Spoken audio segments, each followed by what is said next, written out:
अब बुनियादी तौर पर हमारे यहाँ एक बड़ी कन्फ्यूजन ये है कि हम वाटर रिसोर्सेज को समझ नहीं पाते। रिज़र्वायर कौन सी ऐसी एरियाज़ हैं जो वाटर रिज़र्वायर्स हैं, या हम रिज़र्वायर्स को कैसे सेव कर सकते हैं।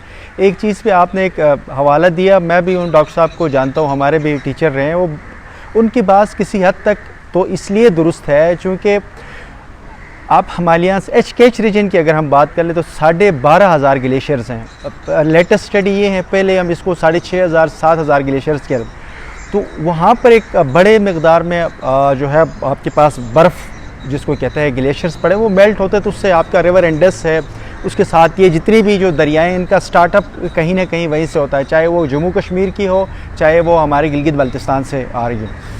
अब ये जो बहस छिड़ गई है कि डैम बनाने चाहिए या नहीं बनाने चाहिए, ये बड़ी जो है आम आवाम को कंफ्यूज करने वाली बात है। दो सूरतें हैं, डैम तो बनाने चाहिए, लेकिन किस लेवल पे बननी चाहिए ये बड़ा क्वेश्चन मार्क है। कि आप रिजर्वायर डैम बना रहे हो बड़े बड़े, उस पर दुनिया अभी कोशिश कर रही है कि बड़े रिजर्वायर डैम ना बनाए जाए। दुनिया में इस मसले का जो हाइड्रो के ऊपर जो बिजली की प्रोडक्शन थी, उसको लोगों ने ये तरतीब किया कि उसको चेंज करके रिवर्स के ऊपर, रन ऑफ रिवर का एक कॉन्सेप्ट है, दरिया के ऊपर से पानी को उठाओ, उसी से फिर आप बिजली जनरेट करो, बहुत सस्ता हो जाता है और लॉन्ग टर्म चल रहा है। अब आप रिजर्वायर डैम बनाते हो तो एक डैम की मैक्सिमम कैपेसिटी, एक लिमिट होती है। आपने हालिया सैलाब के अंदर देखा है कि हिंदुस्तान ने रावी, चिनाब और सतलज पे कई डैम बनाए, लेकिन वो फ्लड आया, पानी रोक सके? वो नहीं रोक सका, कोई नहीं रोक सकता। नीलम झेलम में भी पानी आए तो कोई नहीं रोकेगा। आप अगर हमारे मीरपुर में जो डैम है मांगला, फ्लड आते तो पानी नहीं रोक सकते, हम उसको छोड़ेंगे। तुरबेला में भी ये सिचुएशन है, अगर दियामिर बादशाह बनती है या दासू बनते हैं तो सेम सिचुएशन है कि फ्लड की सिचुएशन में हम पानी को नहीं रोक सकते। जो बेस में एक नुक्ता ये है कि अगर हम डैम्स नहीं बनाते तो क्या होगा, ये क्वेश्चन इस तब की जा सकता है जब आपके मुल्क के अंदर एक इंसाफ का निज़ाम हो। आप बग़ैर निज़ाम के आप डैम नहीं बनाओगे तो कुछ भी नहीं कर सकते हो। रावी की अगर आप मिसाल रहें, पाकिस्तान ना बनाए डैम, हम लोग अगर नहीं बनाते हैं, लेकिन हिंदुस्तान ने रावी पे बनाया, चिनाब पे और सतलज पे बनाया हुआ है। रावी की एवरेज जो पानी आता है वो नॉर्मल डेज़ में 5,000 3,000 इतना ही, यानी कि कोई 3,000 क्यूसिक, आजकल आ रहा है 2,29,000 तक गया है। रावी की जो मैक्सिमम कैपेसिटी है वो 2 लाख से 2.5 लाख है, और चिनाब की तकरीबन 11 लाख तक है, सतलज की 6 से 7 लाख है। अब हुआ ये है कि ये वो ऑफिशियल कैपेसिटी है जो आप डॉक्यूमेंटेड है, लेकिन अब रावी में इस वक्त 1.5 लाख भी आता तो फ्लड बन जाता है, क्योंकि रावी पे लोगों ने कब्ज़ा कर दिया। चिनाब की भी सेम सूरत हाल, इस वक्त मैक्सिमम 7 लाख क्यूसेक तक पानी आया है, 7 लाख 7.5 लाख, लेकिन उसकी कैपेसिटी 11 लाख है, फिर भी फ्लडिंग सिचुएशन बनी हुई है चिनाब में। सतलज में भी सेम सिचुएशन है। वजह यह है कि वो दरिया छोटे करवाए गए, कब्ज़ा माफिया से आप नहीं छुड़वाओगे। अब आप एक तरफ तो आप डैम नहीं बनाओ, दूसरी तरफ कब्ज़ा माफिया आएंगे तो मसला होगा। लेकिन सर मैदानी इलाकों में डैम नहीं बन सकते, बड़ा मुश्किल है। रावी पे, चिनाब पे, सतलज पे आप डैम नहीं बना सकते हो, बल्कि पानी को ट्रांसफ़र करने के लिए बड़े बड़े चैनल्स बनाए जा सकते हैं। वो बैराजेस जिसका जो कॉन्सेप्ट है पानी को डाइवर्ट करने का, वो पॉसिबिलिटीज़ है। आप डैम मैक्सिमम बना सकते हो झेलम पे, नीलम पे, दरियाई सिंध पे। दरियाई सिंध पे ऑलरेडी इस टाइम 3 प्रोजेक्ट बन चुके हैं।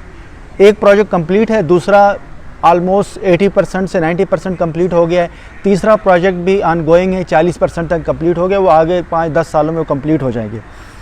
अगर आप डैम नहीं बनाते और पानी को ऐसे छोड़ते हैं और कब्ज़ा नहीं करवाते तो फिर तो मसला नहीं है। जो डॉक्टर साहब की उस पूरी डिबेट के अंदर जो आजकल जो डिबेट शुरू हुई है, अगर आप कब्ज़ा ना कर लें, जो पानी रूटीन में आया उससे क्या होगा, वो सब सरफेस आपके पानी को एब्जॉर्ब कर लेता है। अब जब पानी एब्जॉर्ब कर लेगा तो आपके पास रिजर्वायर बन गया।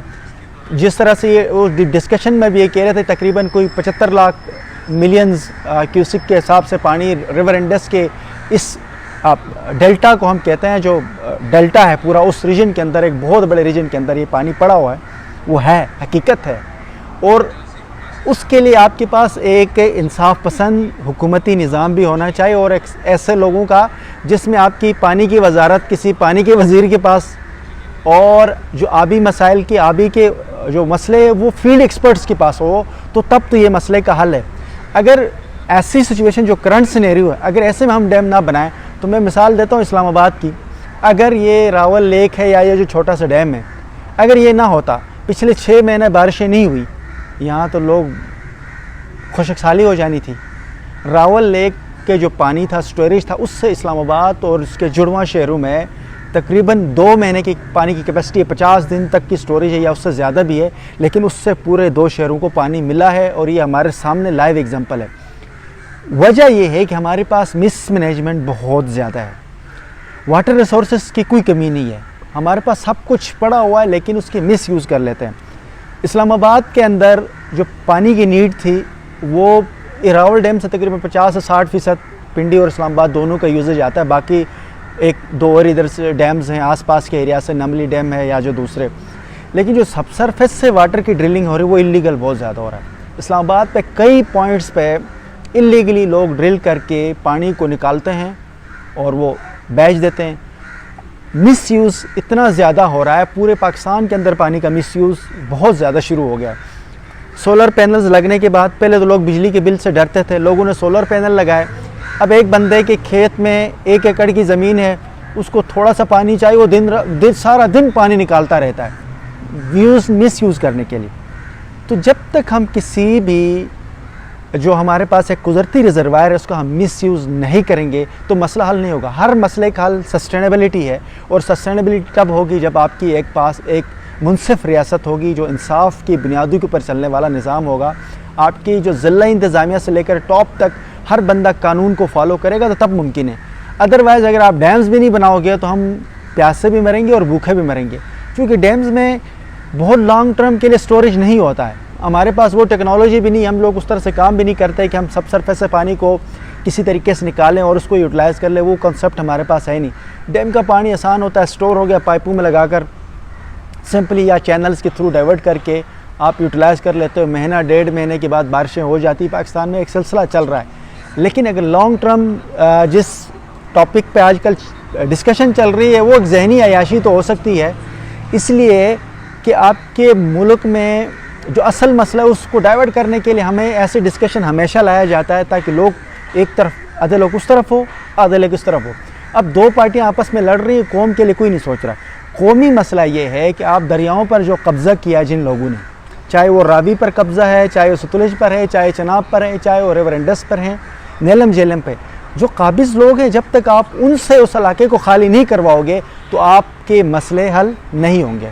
सो मसले का हल तब होगा जब आप पहले तो आप दरियाओं को तो उसकी अपनी ज़मीन दे दो, पहले दरियाओं को ज़मीन दो तो फिर उसके बाद आप बहुत सारे काम कर सकते हो। लेकिन अभी तो दरिया ही सारे कब्ज़े में हैं, तो ऐसे कब्ज़े की सिचुएशन में अब एक नई डिस्कशन आपने भी सुना है कि कालाबाग डैम बनाओ, ठीक है बना लो।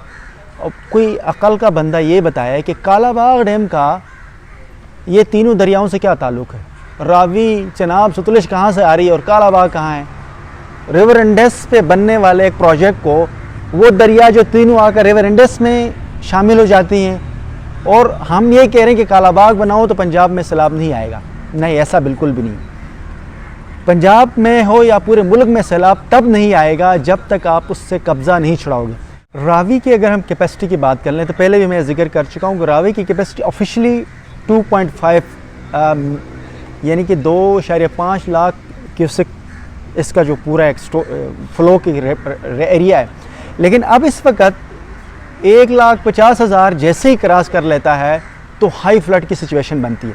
सैम चनाब का भी है, कैपेसिटी उसकी 11 लाख तक है, लेकिन हमने उसको 7 लाख पे फ्लड सिचुएशन, और वो भी कहते हैं कि सुपर फ्लड, नई टर्मिनोलॉजी यूज़ की हुई जी, सुपर फ्लड आ रहा है। अगला सुपरा फ्लड होगा, फिर यही हो सकता है क्योंकि सुपरा कोई नई आइडेंटिटी निकालेंगे।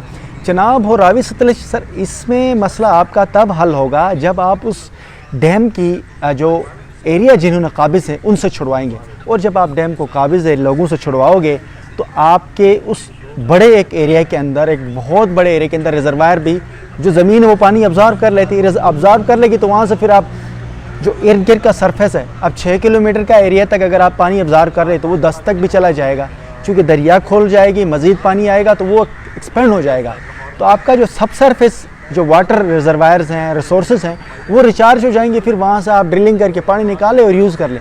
लेकिन पहले आप दरियाओं के इर्द गिर्द कंक्रीट लगा कर कब्ज़ा कर करके उसको नाली बनाओ, फिर थोड़ा सा पानी आता तो फ्लड आता है, लेकिन वो फ्लड जैसे ख़त्म हो जाए फिर खुशकसाली आएगी, क्योंकि रावी तो खुशक रहता है सारा साल। पिछले साल तो वहाँ पर जो गाड़ियाँ दौड़ाई जा रही थी। अगर इंडिया ट्रीटी के अंदर तो बहुत हमारे एक तो बड़ी अलग डिस्कशन है कि उसमें किस तरह के नाअहल हमने माहदे किए हैं, कि वो किस तरह के माहदे थे, जिसमें हमें क्या करना चाहिए था, वो एक अलग डिस्कशन ज़रूर है। बट ये है कि हमने वहाँ पर बहुत गलतियाँ की है, लेकिन उस गलती का अजाला हम ऐसे कर सकते हैं, जो एरिया डैम्स के कब्ज़े में लोगों ने कब्ज़ा किया उनसे छुड़ाएँ, तो आपके पंजाब में कोई फ्लड नहीं आएगा, हो ही नहीं सकता।